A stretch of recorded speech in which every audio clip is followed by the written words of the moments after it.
इस मिट्टी से तुम तिलक करो, ये धरती है बलिदान की। गजब का कंफ्यूजन है दोस्तों। समझ नहीं आ रहा कि हिस्ट्री बुक्स में जो पढ़ाई करी है उस पर यकीन करें या आंखों के सामने जो देख रहे हैं उस पर विश्वास करें।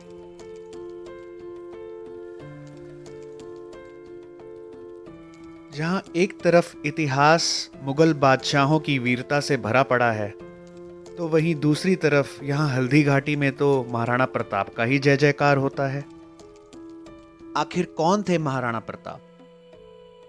ऐसा क्या खास था उनकी पर्सनैलिटी में कि उनकी प्रजा तो उनसे प्यार करती ही थी, और यहाँ तक कि उनकी सेना में शामिल उनका घोड़ा चेतक और उनका प्यारा हाथी राम प्रसाद, जिसने अपने राजा के लिए अपने प्राण तक न्यौछावर कर दिए।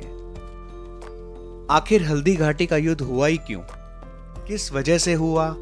कब हुआ? क्या रिजल्ट रहा? और क्यों आज भी ये युद्ध काफ़ी कंट्रोवर्शियल है? और इसके पीछे क्या एक सस्पेंस है, जानेंगे इस वीडियो में। तो बने रहिए हमारे साथ, हम हैं देसी यात्री।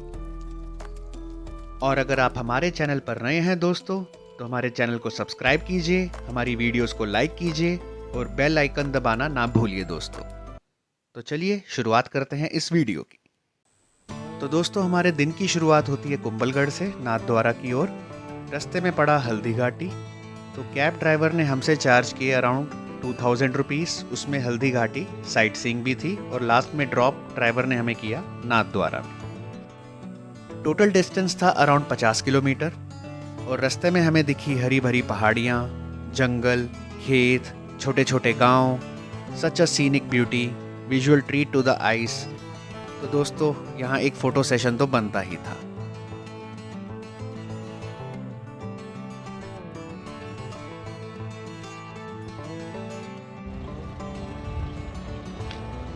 Smile. Just see this beauty, guys. ये देखो।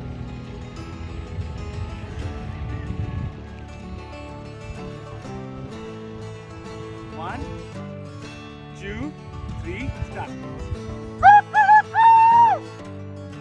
शांति इतनी थी कि दूर के गांव से अगर मुर्गा बाग लगाता तो वो आवाज़ आपको साफ सुनाई देती। और अगर आप यहाँ पहाड़ों के बीच में कोई आवाज़ लगाएंगे तो वो खूब गूंजेगी।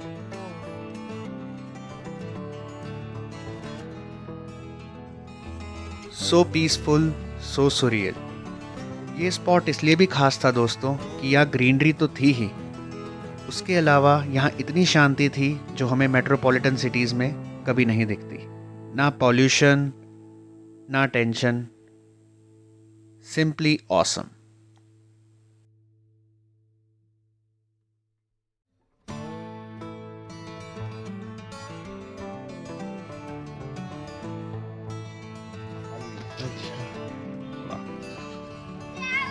तो यहाँ डर नहीं लगता? शेर बाघ उठा के ले जाते होंगे। अच्छा, आप ही रक्षा करते हैं इन सबकी? हाँ। अच्छा। और हमारी इस कंफर्टेबल राइड को और ख़ास बनाया हमारे ड्राइवर भैया ने, जिन्होंने हमारे साथ यहाँ की काफ़ी वैल्यूएबल इन्फॉर्मेशन शेयर की। इनका कॉन्टैक्ट मैं यहाँ डिस्क्रिप्शन में डाल दूँगा, so you can avail his services at affordable prices.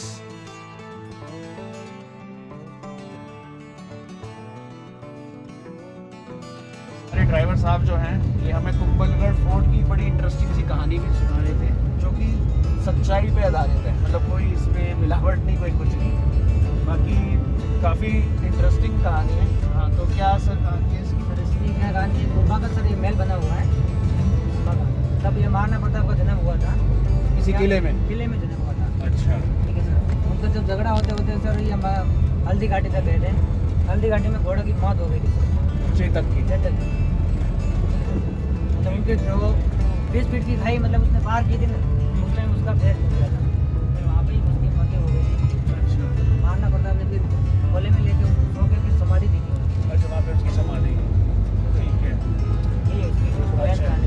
अच्छा, और ये कुंभलगढ़ किले का क्या रहस्य है? वो वाला बाबा वाला जो भैरव जी का है, वो भैरव जी का सर वो उनका मंदिर मतलब नीचे गिरे थे तब उसका मतलब सर कटा था। जैसे फर्स्ट गिरा था ना, हाँ। वहाँ से उनका सर कटा था। ऊपर गए थे उसका जहाँ पे या पूरा शरीर गिरा था ना, हाँ हाँ, वहाँ पे उसका वो मतलब महल बनाया गया। वहाँ महल बनाया गया। तो इसके पीछे क्या रीजन है, ऐसा क्यों हुआ कि उन्होंने अपनी बलि दी थी? भले इसलिए दी थी कि महल बनाने ने बनाने बाहर रहते ना, अच्छा, जब भी महल बनता था तो बार बार वो गिर जाता। गिरता था, उसकी बलि देनी अनिवार्य थी। अच्छा, ये बास नदी का मतलब बास नदी अपने यहाँ से शुरू होती है ना, हाँ। तो यहाँ पे मिलती है। कौन सी, ब्यास? बास नदी नहीं है, बास अच्छा नदी। अच्छा अच्छा। सो आप ये डक, हंस, बगुला देख सकते हैं। Such a beautiful view, simply amazing.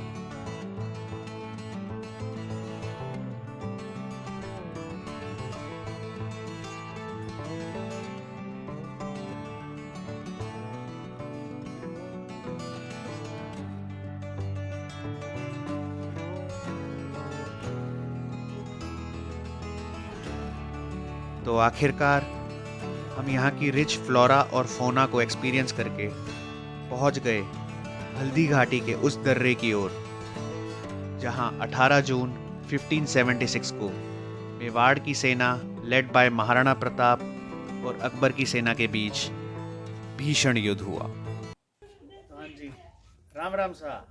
अब हम पहुँच गए हैं हल्दी घाटी। यही वो जगह है जहाँ पे महाराणा प्रताप की सेना और अकबर की सेना का 1-on-1 बहुत भीषण युद्ध हुआ था। महाराणा प्रताप की सेना थी सिर्फ 10 या 15 हज़ार और अकबर की थी उनसे 4 गुना ज़्यादा। देखते हैं कि जब अकबर की सेना ने यहाँ से एंट्री ली थी तो यहाँ महाराणा प्रताप की सेना, जो भीले, वहाँ के लोकल भीले और वो जो कबीले वाले थे, वो यहाँ खड़े हो गए थे, यहाँ कहीं छिप गए थे। तो वो सेना जैसे ही यहाँ पे एंट्री करी थी तो ऊपर से उन्होंने यहाँ से पत्थर, भाले, जो भी उनके पास था, बर्तन, सब कुछ उठा के ऐसे फेंकना उनके ऊपर शुरू कर दिया और उनके दांत वहीं पे खट्टे कर दिए थे। तो आधी अकबर की सेना का, मुगल की सेना का आधा हौसला तो वहीं पे पस्त हो गया। तो यहाँ की कहानी को और भी बारीकी से समझने के लिए हम निकले महाराणा प्रताप म्यूजियम की ओर, जो यहाँ से हार्डली 3-4 किलोमीटर की दूरी पर था।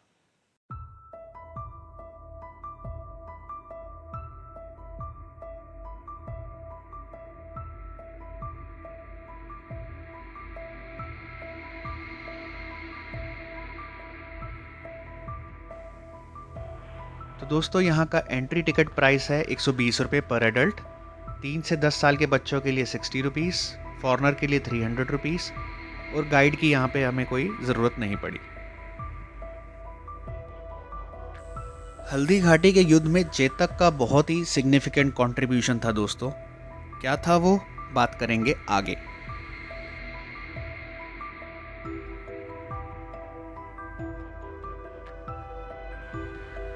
तो म्यूजियम में एंटर करते ही आपको आउटर गैलरी में दिखेंगे मेवाड़ के फ्रीडम फाइटर्स। ये सिर्फ स्कल्पचर्स और स्टैचूज ही नहीं हैं दोस्तों, जबकि ये वो वीर योद्धा हैं जिन्होंने अपनी मातृभूमि की रक्षा के लिए अपने प्राण तक न्यौछावर कर दिए।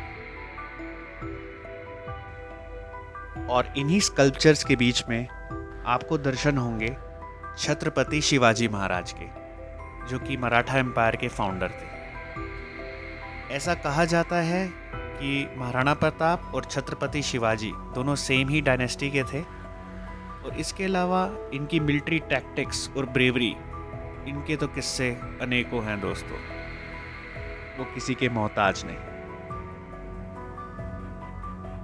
तो दोस्तों, ये है हल्दी घाटी का वो विहंगम दृश्य जो हल्दी घाटी युद्ध की सारी कहानी बयां कर रहा है।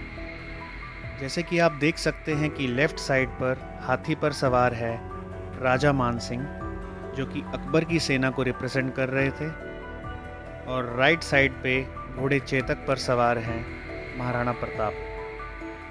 यहाँ घोड़े चेतक ने अपने दोनों पैर हाथी के ऊपर टिकाए और महाराणा प्रताप जी ने मानसिंह के ऊपर अपने भाले से जोरदार वार किया। पर यहाँ राजा मानसिंह की किस्मत कहें या फिर महाराणा प्रताप का दुर्भाग्य कि इस वार में मानसिंह तो बच निकला, लेकिन अगर आप देख सकते हैं कि इस हाथी की सूंड में एक कटार लगी हुई है, जिससे घोड़े चेतक का एक पैर बुरी तरीके से घायल हो गया, और यही इस हल्दी घाटी युद्ध का सबसे बड़ा टर्निंग पॉइंट निकला।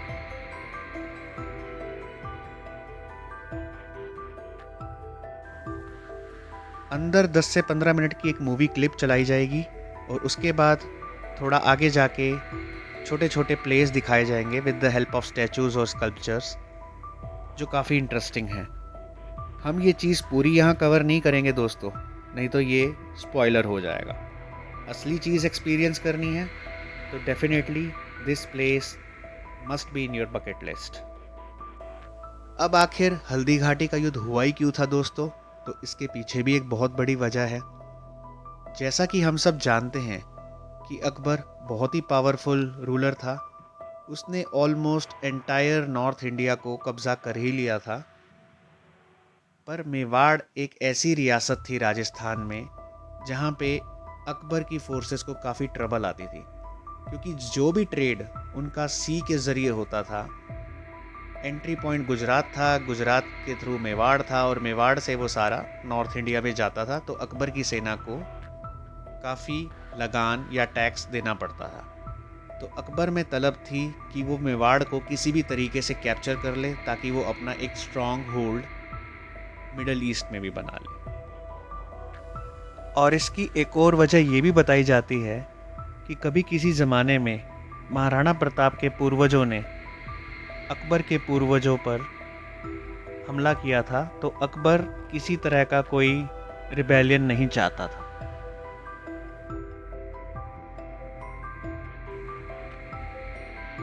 तो यहाँ महाराणा प्रताप जी के जीवन के बारे में दर्शाया गया है।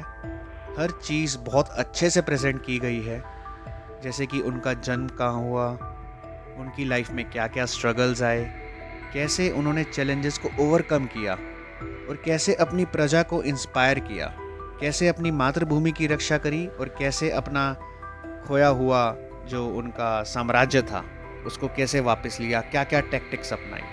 So that was quite inspiring. हम यहाँ आपको मेन पॉइंट्स बताते रहेंगे जिससे आपकी क्यूरियोसिटी और इंटरेस्ट भी बना रहे और आप इस जगह को एक बार विजिट ज़रूर करें। इस सीन में आप देख सकते हैं कि महाराणा प्रताप अपने राजमहल को छोड़कर वन में रह रहे हैं, क्योंकि हल्दी घाटी युद्ध के बाद इन्होंने प्रतिज्ञा ले ली थी कि जब तक वो मेवाड़ वापस नहीं जीत लेते तब तक वो लग्जूरियस लाइफ नहीं जिएंगे। इसके अलावा इनकी बर्थ प्लेस जो कि कुंभलगढ़ फोर्ट है उसके बारे में बताया गया है, जो हम आगे किसी वीलॉग में कवर करेंगे। ये कहानी भी बहुत इंटरेस्टिंग है दोस्तों।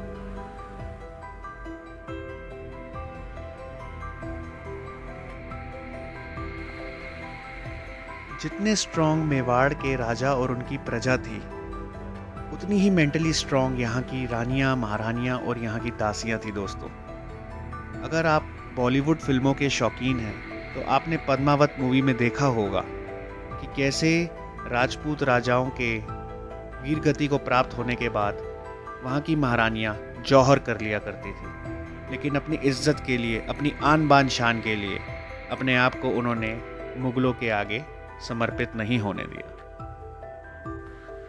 यहाँ जौहर का मतलब है अपने आप को जिंदा अग्नि में समर्पित कर देना। सोचकर ही रोंगटे खड़े हो जाते हैं दोस्तों। अपनी आन बान शान के लिए उन्होंने अपने प्राण तक न्यौछावर कर दिए, पर अपने आप को मुगलों को छूने तक नहीं दिया।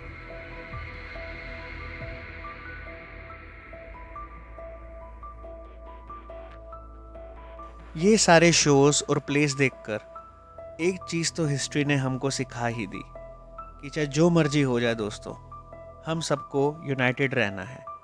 यहाँ राजपूतों की आपसी कला की वजह से ही ये सारा साम्राज्य तितर बितर हो गया और महाराणा प्रताप जी अकेले पड़ गए, वरना मुगलों में इतनी हिम्मत नहीं थी कि सारे राजपूताना को हरा दें।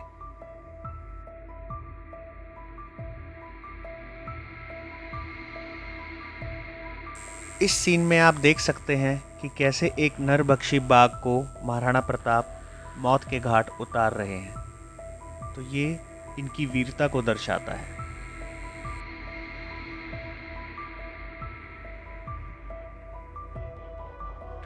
ये तो थी इंसानों की और प्रजा की बात जो अपने महाराणा प्रताप से काफ़ी प्रेम करते थे। इसके अलावा उनकी सेना में शामिल उनका घोड़ा चेतक और उनका हाथी राम प्रसाद भी उनसे इतना ही स्नेह करते थे। उन्होंने भी अपनी मातृभूमि की रक्षा के लिए अपने प्राण न्यौछावर कर दिए। ऐसा कहा जाता है दोस्तों कि जब चेतक घोड़े की एक टांग घायल हो गई थी, उसके बावजूद उसने अपने स्वामी को बचाने के लिए 3 टांग पे 22 से 26 फीट का एक गहरा नाला ऐसा कूदा कि उसकी वीरता पे बहुत सारी कविताएं, पोएम्स और अलंकार आज की डेट में प्रचलित हैं।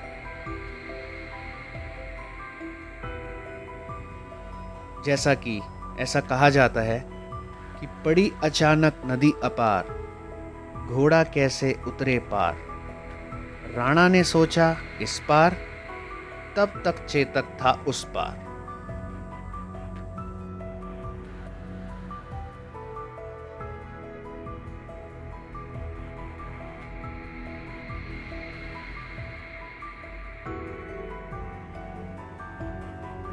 महाराणा प्रताप की सेना बेशक नंबर्स में कम थी, पर हौसले आसमान से भी ऊंचे। तभी तो उनका एक एक सिपाही 5-5 मुगल सिपाहियों के बराबर था। गुलाब जामुन बनाने के लिए 10,000 किलो और 20 लीटर पानी डाल के उबालते हैं। भाप जो बनती है अंदर, वो भाप से गुलाब जामुन तैयार होता है। गुलाबों में डालते हैं मिठाई, मेकअप में डालते हैं गुलाब जामुन। दूसरा बनाते हैं गुलकंद। गुलाब के फूलों की पत्तियाँ और हरी मिश्री को कूटकर धूप में पकाते हैं 1 महीने तक। मुंह में छाले होते हैं, उनके स्कार्फ मिलती है तो उनके लिए गुलकंद तैयार होता है। फिर आंवले का अचार, मुरब्बा, आंवला कैंडी बनाते हैं। आप आगे बढ़ो, आगे मैं आपको बताएंगे। देखो आप आगे बढ़िए, आप सैंपल्स भी है, इधर आइए, इधर देख लो। आप देखने का चार्ज नहीं है। म्यूज़ियम से बाहर आने के बाद आपको छोटी छोटी वेंडर शॉप्स मिल जाएंगी, जहाँ से आप यहाँ का लोकल सामान खरीद सकते हैं, जैसे कि रोज़ शरबत और इसके अलावा और यहाँ के लोकल प्रोडक्ट्स। यहाँ फ़ोटोग्राफ गैलरी भी है और उसके अलावा छोटी सी एक कैंटीन भी है और छोटा सा यहाँ पे एक पॉन्ड है जहाँ पे आप बोटिंग कर सकते हैं और फैमिली के साथ ऑल इन ऑल अच्छा टाइम बिता सकते हैं।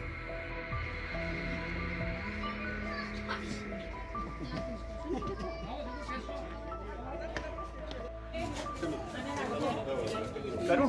जय माहिष्मती, हाई सा रुद्र सा। बाहुबली 2 यहीं से इंस्पायर हुई थी।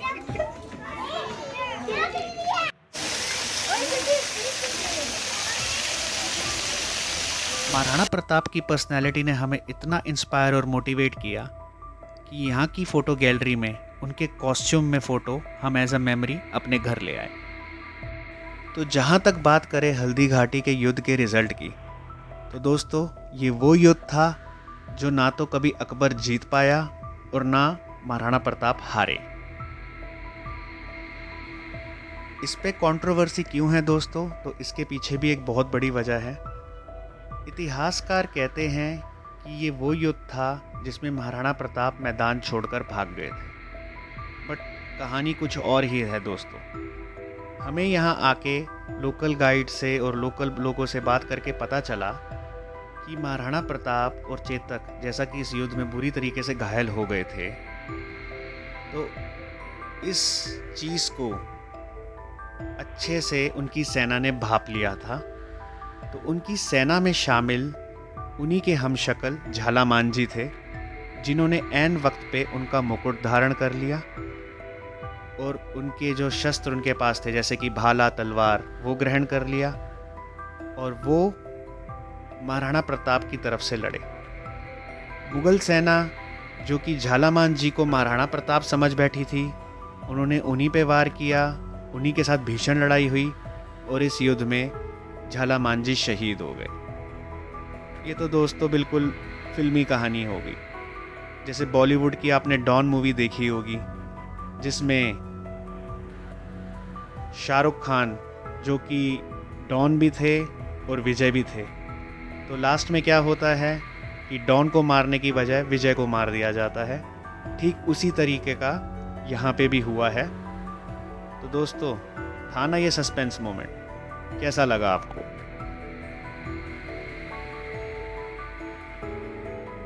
यह सिर्फ चेतक की समाधि ही नहीं है दोस्तों, जबकि ये महापराक्रम की, वीरता की और बलिदान की एक ऐसी निशानी है जो कि पशुओं में सर्वोच्च है। ऐसे महापराक्रमी मेवाड़ शिरोमणि महाराणा प्रताप जी और उनके स्वामी भक्त घोड़े चेतक को कोटि कोटि नमन। अब हम आ गए हल्दी घाटी से थोड़ा दूर आउटर की तरफ, रक्तलाई की तरफ, और ये है भगवान रेस्टोरेंट रक्तलाई के सामने। रक्तलाई एक खुला मैदान था जहाँ पे अकबर और महाराणा प्रताप की सेना के बीच कोहराम मच गया था और यहाँ पे लाशों का ढेर एक ही दिन में लग गया था। भगवान रेस्टोरेंट पे हमने वेज थाली खाई। इसका प्राइस भी रीज़नेबल था।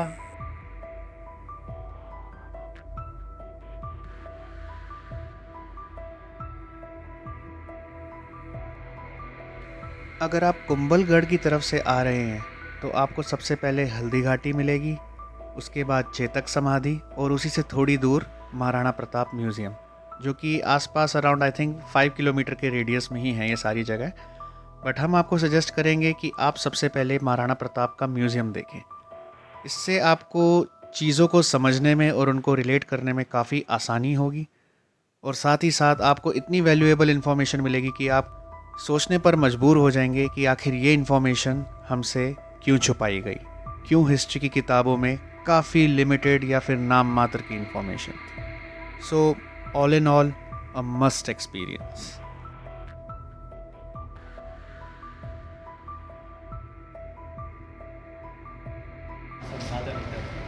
कितना बड़ा छोटा 500 रुपये का आधा लीटर रोज़ वाटर कह रहे हो? नहीं, 200 रुपये का 500 ml। 200 रुपये का 500 ml ठीक है। ये रोज का शरबत रोज़ शरबत। ये कितने के रोज़ शरबत? 150 रुपये। पी के देखो टेस्ट कैसा। रोज़ शरबत प्योर नेचुरल आता है, कोई भी केमिकल नहीं है, कोई भी प्रिजर्वेटिव नहीं है, कोई भी ऐसा नहीं है, 100% प्योर चीज़। ये इतना है। हाँ, वो इतना है सारा है। ये रोज रोज का आएगा, ये देखिए। बताने वाली। ले ले, रोज़ शरबत ले ले। रोज का आएगा शरबत में 4 ये वैरायटी। रोज वाला कितने का ये ये? केवड़ा का है, ये रोज का 150 का, केवड़ा 150 आएगा। रोज़ शरबत 150 रुपये का। कितने ml? 750। 750 शरबत अच्छा भैया, इसको भी पिला दो। यस। रोज़ शरबत। तो ये पिला दो। और इसमें आप क्या, पान शरबत भी है? पान का है, सौंफ का है, सारा टेस्ट। क्या रेट है पान का? 150 रुपये। अच्छा, कोई मर्जी शरबत ले लो 150 रुपये। वीगन देंगे वो 200 रुपये का आएगा, 500 में। अच्छा, 500 ग्राम ये गुल। क्या चीज़ है? ऋषि हनी आंवला। ये शहर में बनेगा आंवला है। अच्छा। और ये मुल्तानी मिट्टी। इसमें फेस स्क्रब आएगा, फेस पैक आएगा। अच्छा, और वो वाला फेस पैक जो तुमने लिया था कौन सा? मिक्स था सब 5 चीज़ें। ये मिक्स वाला फेस पैक कितने का होगा? ये देखिए डेस्टिनेशन। और ये अर्क भैया, तुलसी अर्क। आज के सारे अलग अलग है, ब्राह्मी का आएगा, जामुन का आएगा। आखिर आपका क्या ओपिनियन है दोस्तों? हमें कमेंट्स बॉक्स में ज़रूर बताएं। अगले एपिसोड में हम आपको दिखाएंगे नाथ द्वारा की जर्नी। तब तक के लिए राम राम सा।